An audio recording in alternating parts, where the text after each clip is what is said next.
ከደሃ ቤተሰብ ነው የመጣሁት የሚለው ታሪካችሁ ወደ ኋላ መተው አለባችሁ። ማርያም ነው የምላችሁ። የድሮ ታሪካችሁ ያሁኑ ሐቃችሁ ይሆናል። የድሮ ታሪክ ያመንክ ነኝ ነበርኩ ከዚህ ነው የመጣሁት ከዚህ ነው የተወለድኩት እዚህ ሰፈር ነው ያደግኩት ጫማ ይለኝ የለበስኩት ቤተሰቦቼ እንደዚህ ናቸው የሚለው ታሪክ ማለት ነው ካልከዳ አዲስ እውነታ መፍጠር አትችልም። አዲስ ታሪክ ለመፍጠር የድሮ ታሪክ መክዳት እባብ ማለት ነው ቆዳው ይቀይር የለ እኛም ታሪካችን መቀየር አለብን። ማንነትህ ካልቀየርክ ዓለም አይቀየርም። ልንገራችሁ ዓለም አይቀየርም። ስለዚህ ራሳችሁ በድሮ ታሪካችሁ መወከል አቁሙ።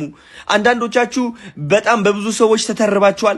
ቆንጆ እንዳልሆናችሁ ተነግራችኋል። ደሃ እንደሆናችሁ ወይም ደግሞ በቃ ላይ አስተዳደጋችሁ በችግር እንደሆነ ታውቃላችሁ ጠንቅቃችሁ ማለት ነው። ግን ታሪካችሁ መክዳት የማትችሉ ከሆነ አዲሱ ታሪክ መፍጠር አትችሉም። ክዱት። ታሪካችሁ ክዱ። ታሪካችሁ ከዳችሁ ማለት ሰዎች ከዳችሁ ማለት አይደለም።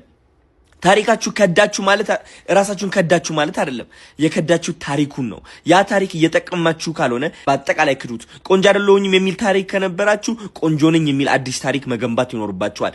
ለምን? ቁንጅና በታሪክ በአዲሱ ታሪክ ነው የሚገነባው። በአዲሱ እምነታችሁ ነው የሚገነባው። ቁንጅና እምነት ነው። ልንገራችሁ ቁንጅና እምነት ነው። እምነቱ ሲመጣ ከዛ ስራ ይከተላል።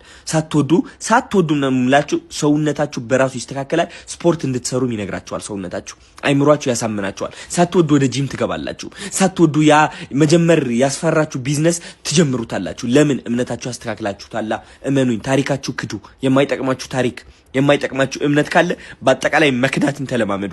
100% መክዳት ስትችሉ 100% አዲሱ ታሪክ ተገንብቷል ማለት ነው። 100% ደግሞ ይህ ዓለም አዲሱ ህይወታችሁ ያንጸባርቅላችኋል። የት እንደነበርኩ ማወቅ ከፈለጋችሁ ቀጣይ የሚለቀቁ ቪዲዮዎች የዩቲዩብ ቪዲዮዎች ናቸው። ተመልከቷቸው። በዚህ ቲክቶክ እቺኛዋ ክሊክ አድርጓት። ቀጣይ ክፍል ምትላለች። የድሮ ቤቴን ላሳያችሁ። አሁን እየኖርኩት ያለሁት ህይወት ደግሞ ማየት ይችላልላችሁ። crazy what the fuck